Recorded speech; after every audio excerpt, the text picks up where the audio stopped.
Coming up on Mountaineer Playbook, I'm Terrell Thompson, and I'll introduce you to a new coach who's looking to add to his winning resume for the men's basketball team right here at the Coliseum this season.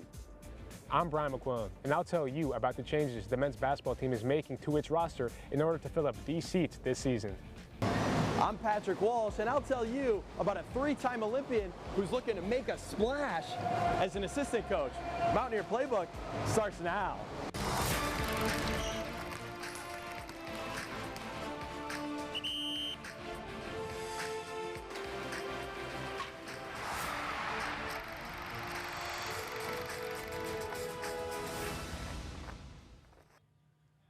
The 2024-2025 men's basketball season is just around the corner, and for the second time in as many years, a new head coach will take the helm. I'm Patrick Walsh. And I'm Jackie Gunther. WVU's swimming and diving team is also seeing a coaching change, but one that comes with some Olympic experience. These stories and more coming up on Mountaineer Playbook, an Emmy-nominated sports magazine show produced by sports and adventure media students right here at West Virginia University.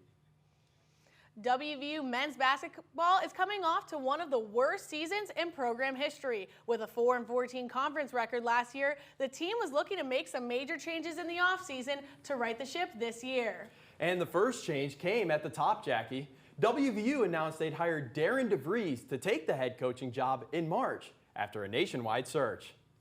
Terrell Thompson joins us live in the studio with his segment, Coach's Corner, to tell us more about DeVries and what to expect in his first season leading the men's program. Terrell? Thanks, Jackie. Patrick, DeVries has made a name for himself as one of the top mid-major coaches in college basketball. He spent the last 6 years coaching at Drake University, where he led the Bulldogs to at least 20 wins each season and 3 Missouri Valley Conference titles. The Big 12 Conference is a step up for DeVries, but he says he's ready for the challenge. The WVU men's basketball team are heading into the 2024 season with a lot to prove. After back-to-back losing records in Big 12 play, the Mountaineers' new head coach, Darian DeVries, says he's ready to lead a team in one of the top basketball conferences in the country. There will be adjustments, no question, as you get into Big 12 play and things. Some of the things that maybe worked in the Valley, there's just more rim protection and length at the rim that you're not going to get some of that stuff. DeVries previously coached at Drake University and was an assistant coach at Creighton for 23 years. He is a 2-time MVC Coach of the Year and a finalist for the 2023-2024 Top Mid-Major Coach of the Year. DeVries has an overall career record of 120-55 in his 6 seasons as head coach at arenas like this one. He led Drake University to back-to-back NCAA tournaments, making it to the first round in 2023 and 2024. The Mountaineers were ranked 13th in the preseason Big 12 poll. Players say that they are excited to prove what a brand new roster and coaching staff can do. I think that we're hard workers, so we just put our head down and we're not worried about what the outside says about us. Obviously, people are going to say that, yeah, we put together a class, but they don't know if we can win. DeVries built one of the top recruiting classes in the country this year. I think we got a lot of versatility in the way we're able to recruit and the way we're able to coach on the floor. I love the experience, and we got a good mix there. The Mountaineers are ranked 87th in the country to start the season. DeVries signed a 5-year coaching contract with WVU. The men's program starts their season off on November 4th against Robert Morris right here in Morgantown. Thanks, Terrell. WVU fans are not just getting used to a new head coach this season, Jackie. They're going to have to get used to an almost entirely new bench as well. That's right, Patrick. And fans got a preview of what the new men's program can do at their first exhibition game of the season. The Mountaineers took on the Charleston at the Coliseum homecoming weekend and grabbed a 94-61 win. Tucker DeVries led the team in points scored with 18. While Javon Small, Jonathan Powell, and Amani Hansberry followed with 11 points each. All 4, Patrick, are new to the Mountaineers roster. Brian McQuillan joins us live in the studio to tell us more about the team's newest additions. Brian? Thanks, Jackie. Patrick, the WVU men's hoops team returns just 2 players from last season. That means coach Darian DeVries wasn't just tasked with reloading his roster in the offseason, but also finding ways to create chemistry with a team that features players from all across the country. The WVU men's basketball team roster was overhauled this offseason. The squad is tipping off the season as new head coach Darian DeVries added 14 new players to the bench, and he says it may take time for this new team to build chemistry.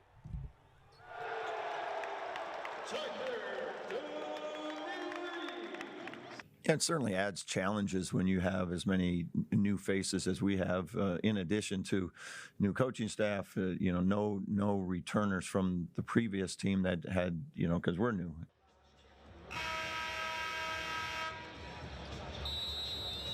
The Mountaineers have a lot of talent to build around, including forward Tucker DeVries and guard Jaden Stone. Both players ranked in the top 25 nationally in scoring last season, with DeVries at number 10 and Stone at 22. DeVries looked across the globe for student athletes to help fill out his roster this season. He supplemented the team with players from Canada, England, Ghana, and Australia in hopes for more results like this. DeVries built one of the top recruiting classes in the country this year. 247 Sports ranks their transfer portal class as number 4 in the nation. Despite only 2 players from last year's team returning to the floor, Mountaineer fans are excited for the season. I'm just really excited for this team. I'm excited to see what they bring to the court, and I'm excited to see us get a few wins and sing country roads a few more times than we did last year. The roster consists of 11 guards, 4 forwards, and 2 centers. With this crew, DeVries will look to lead WVU to its first ever Big 12 title. Of the 13 new players on the roster, it's Tucker DeVries, the son of head coach Darian DeVries, that has had high expectations placed on him since his arrival. Tucker was named the MVC Player of the Year twice at Drake. He averaged more than 21 points, 6 rebounds, and nearly 4 assists per game last year. Thanks, Brian. The men's basketball program may be hoping for a turnaround, but so are football fans. It's been a tough season on the gridiron, Jackie. It has, Patrick. The Mountaineers have experienced some tough losses, both on the road and at home. But here in Morgantown, the team is starting a new tradition to celebrate the history of what was once the state's largest industry, coal. Reporter Avery Catalano, with the help of video journalist John Dodaro, takes us to Milan Pushkar Stadium, where athletes and fans alike celebrated the Mountaineers' first ever coal rush. In the state of West Virginia, coal is more than a job. It's a way of life.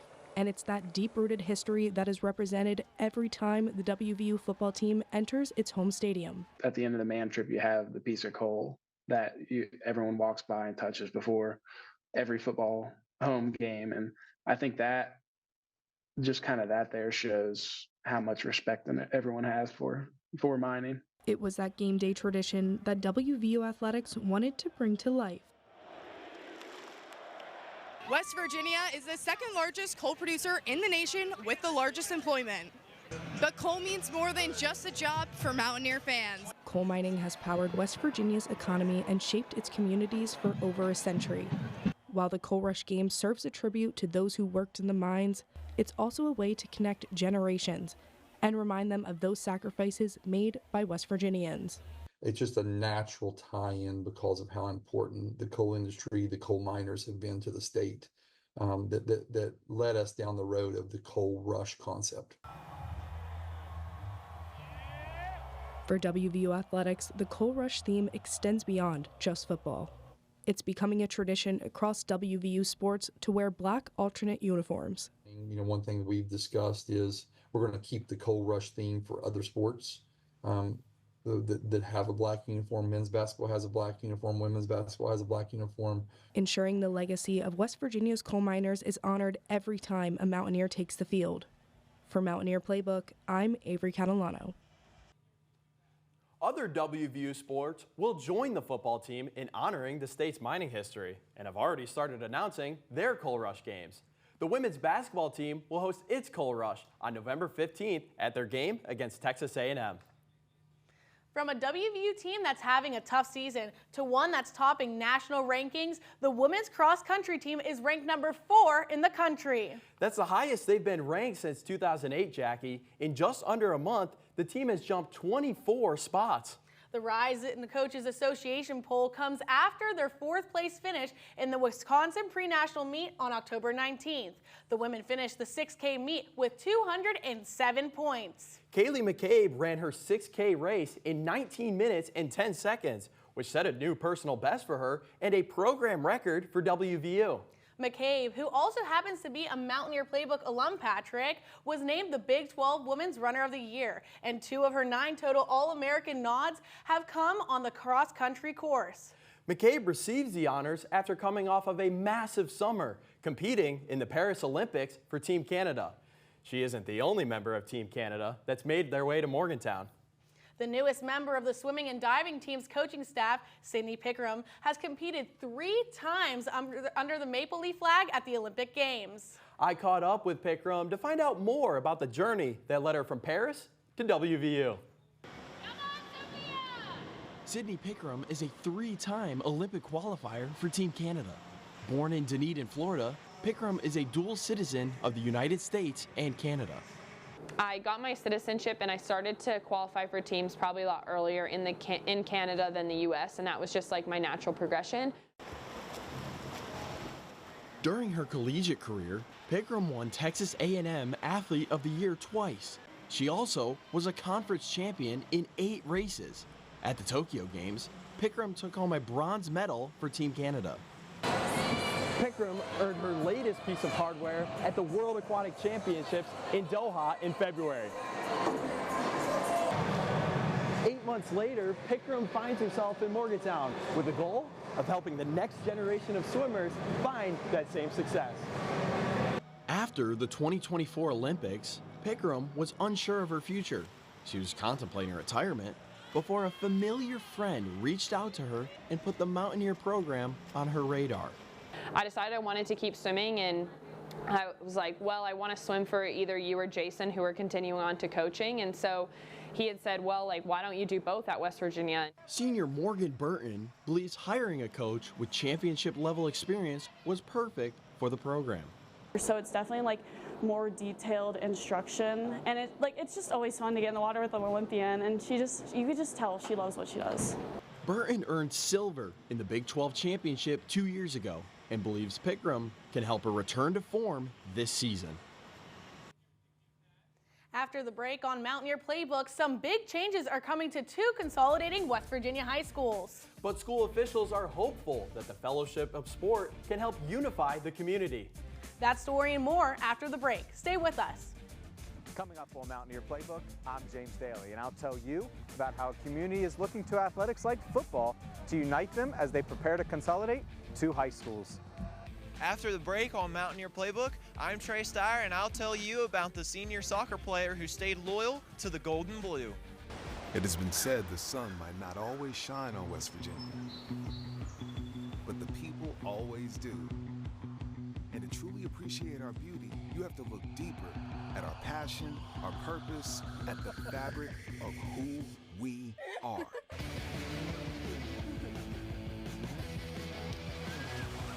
Because it's always a great day to be a Mountaineer. Wherever you may be. Let's go!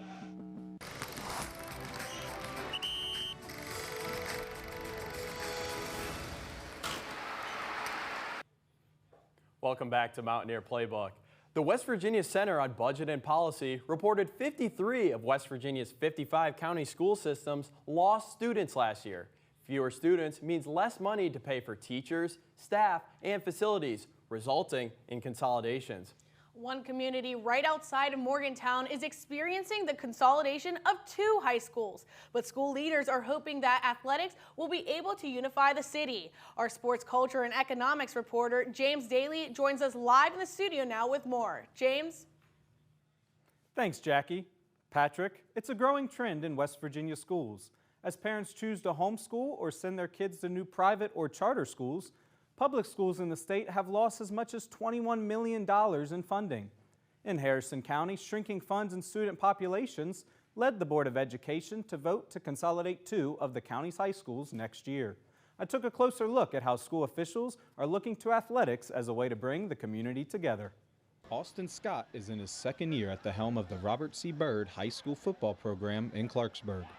Scott was a running back on RCB's team himself, and at the time was coached by some of the members of Liberty High School's current coaching staff. Some of those guys, they coached me when I played here. They were over here, and I always see them and talk to them. Yeah, I mean, I told them, the door's always open. The door is always open because soon Liberty and RCB will become one high school with one football program. When the Harrison County Board of Education voted 3-2 to consolidate the high schools, it meant football players on Liberty's high school team would soon be under these Friday night lights on Eagle Way. The two schools will merge starting in the fall of 2025 into RCB's facility. There are certain sections of Clarksburg went to Liberty, certain sections went here, and now we're going to see the whole city. The whole city will be united under one high school. For student athletes, there will be some major changes. A new coaching staff and more competition for a spot on the team. I think every kid, as long as they work hard, they get a shot at, as much playing time as they want. And that could go for freshmen, JV, varsity, it really doesn't matter. So, that's what we preach to our kids, just come put their hard hat on and work, and every opportunity will be given. But there will be some changes in competition as well. Liberty competes in the AA division for athletics, one step below RCB, who sits at AAA. While this jump could prove challenging for some athletes, school officials say it also provides an opportunity to help grow their athletic programs. We're excited really though because we're going to be able to probably offer freshman football. We've always had strong JVs. Our JVs are only going to get stronger too. And I'm excited for their kids because a lot of their kids the last few years, they've been hovering around that 500 number. And 500, it makes it hard to fill all sports, especially JV and varsity. RCB's athletic staff say high school sports can be the bright spot Clarksburg rallies around. Liberty's just right over the hill there. We've always known each other, people around here that grow up with each other. So you just hope that, the community comes together and kind of just gets behind the kids, and really that's all I want to see. Scott is looking forward to the opportunity to mentor more kids from his hometown. The consolidation of Robert C. Byrd and Liberty High Schools will put almost 1,100 students under the same roof, making it the largest school in the county. Thanks, James. One of the most important aspects of being on a team is the culture that surrounds it. In a 2020 survey, more than 72% of athletes reported experiencing anti-inclusive behavior within their team. But the new coaching staff for the WVU volleyball team is working to make sure their athletes have a place to belong. Cam Scott has the story. Sophomore middle blocker Manny McGath is starting her second year with WVU's volleyball program and is playing under her second coach. But head coach Jen Greeny and her staff have built trust quickly with their athletes. We know that they want what's best for us all the time. In the offseason, the WVU coaching staff changed, but so did the team roster. They added 6 transfers and 2 freshmen. Of the 13 total players, 3 of them are international students. There's a lot of different accents thrown around sometimes, but it's super fun because, it was a little rocky in the beginning, just kind of getting everyone on the same page. Not in a bad way. It was really, that's what we expected. But now we know that everyone is here for the same goal. We want to win. We want to build this program up. Greeny and her staff are focused on creating buy-in for their team in order to turn around a losing program. Studies show that improvements to team morale and culture have a direct impact on teamwork and collaboration. These are things that the new coaching staff here at WVU are doing to set the program up for success. Insight Global says that players are more motivated when they feel good about what they're doing, and a positive team environment encourages a sense of purpose. Experts say the diversity of the WVU team can actually be a strength. Sometimes when you have a diversity of voices and you have some people who've been at other places and that didn't quite work out and they're looking for something new, you have freshmen who are super excited to be here, and then you have internationals who are coming now to help their own careers on. You can have people buy into new staffs, new cultures very quickly. McGath says she sees the values that the coaching staff implemented to carry over to the court. The values of family and all the values that our coaches laid out on the table for us carried over. The culture change might be working. WVU is coming off their second conference win of the season and is looking to end their year on a high note. For Mountaineer Playbook, I'm Cam Scott. The volleyball team next takes its home court in mid-November to face a pair of Big 12 newcomers from the state of Arizona. They host the Sun Devils on the 14th, followed by the Wildcats on the 17th at the Coliseum. In today's college athletics landscape, it is becoming more and more rare for a student athlete to spend their entire career at one school. The transfer portal allows them to change schools and immediately play, while name, image, and likeness deals essentially pay for them to compete. However, one member of the WVU men's soccer team is taking a different route through all of it. Trey Steyer reports. Marc Bonnaire is a redshirt senior who came to WVU in 2020. When he joined the roster, he was third in line to protect the net.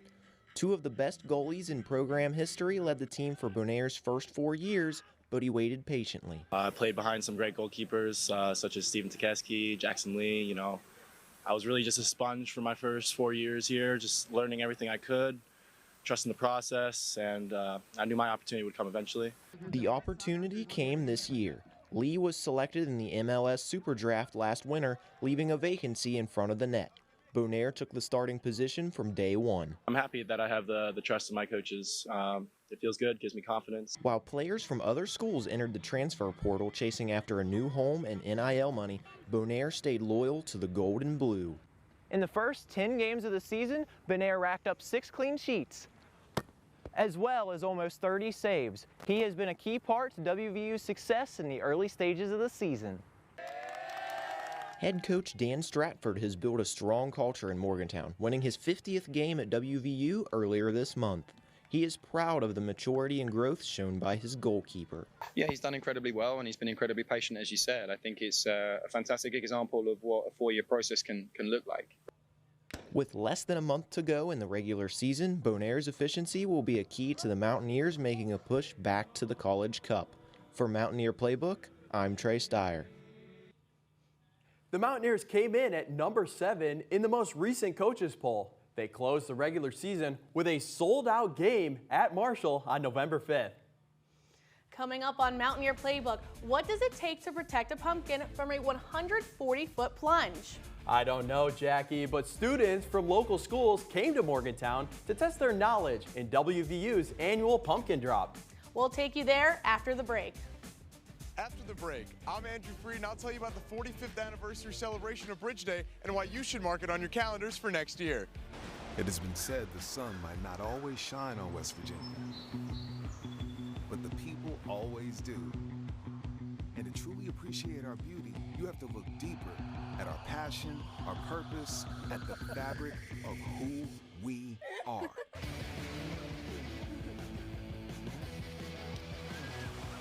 Because it's always a great day to be a Mountaineer. Wherever you may be. Let's go!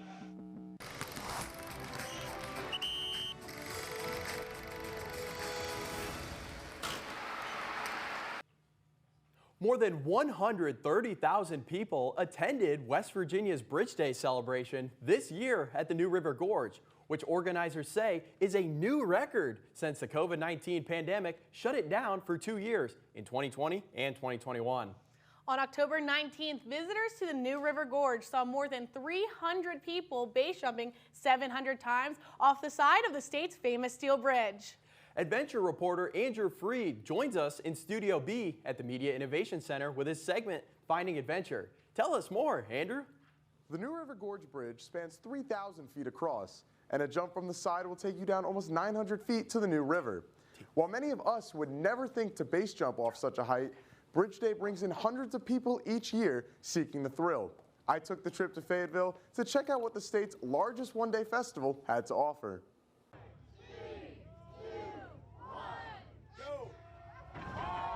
At 876 feet, the New River Gorge Bridge is the second highest bridge in the United States. While it is widely recognized for its architecture and scenic view, every year on the third Saturday in October, it transforms into a thrill seeker's paradise. What I personally enjoy the most is celebrating a place where I grew up, a place that I love, the New River Gorge Bridge, and now New River Gorge National Park. We celebrate all things outdoor recreation and all things New River. From base jumping to local vendors, the celebration here at the New River Gorge Bridge has excitement and fun for everyone. Now, if base jumping or being catapulted off the bridge isn't quite your thing, there are plenty of other experiences at Bridge Day that don't require being so adventurous. With over 250 vendors at the festival, it's also become a great way for local businesses to build their brand. Everybody is here to have a good time. They're also like, there's a buzz, right? And there's whenever you're selling something, a buzz is great. Or even if they're just engaging with the brand, you love to see just high energy. From adrenaline junkies to spectators that just simply enjoy the outdoors, Bridge Day, West Virginia's largest single-day festival, has a little something for everyone to enjoy. This year's event had the largest crowd yet at 130,000 people, and organizers don't anticipate it slowing down anytime soon. While the final 2024 numbers are still being tallied, last year's participants came from 35 states and 4 countries. Adventure reporter Mark Altman brings us this audio postcard with an inside look at what it takes to be an athlete in an extreme sport. I've traveled a lot for base jumping and skydiving. I've met most of my friends, now my really close friends, through base jumping and skydiving. The first time I heard about it was from people that have been here before. They told me it's a lot of fun, so I just came out and saw it for myself. I'm from Salt Lake City, Utah.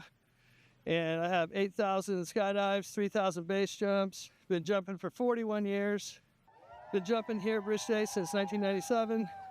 So it's just kind of a tradition, actually. It's a lot of fun. Well, like right now, I'm kind of shaky because of the adrenaline. So you get kind of an adrenaline addiction, to be honest with you.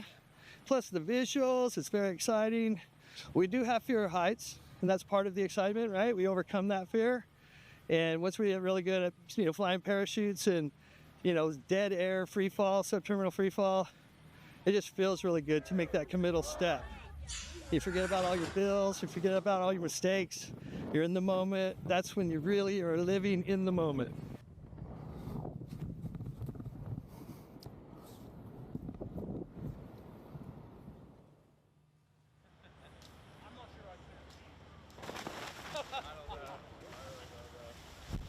If that video inspired you, check out the website at the bottom of your screen for more information about how to register for next year's event. Patrick, Jackie, back to you at the Waterfront Studio. Thanks, Andrew. Now to a competition of a slightly different kind, one that has K-12 students competing to protect their pumpkins. The 35th annual Pumpkin Drop on WVU's campus is a STEM competition sponsored by the university's Mechanical Materials and Aerospace Engineering programs.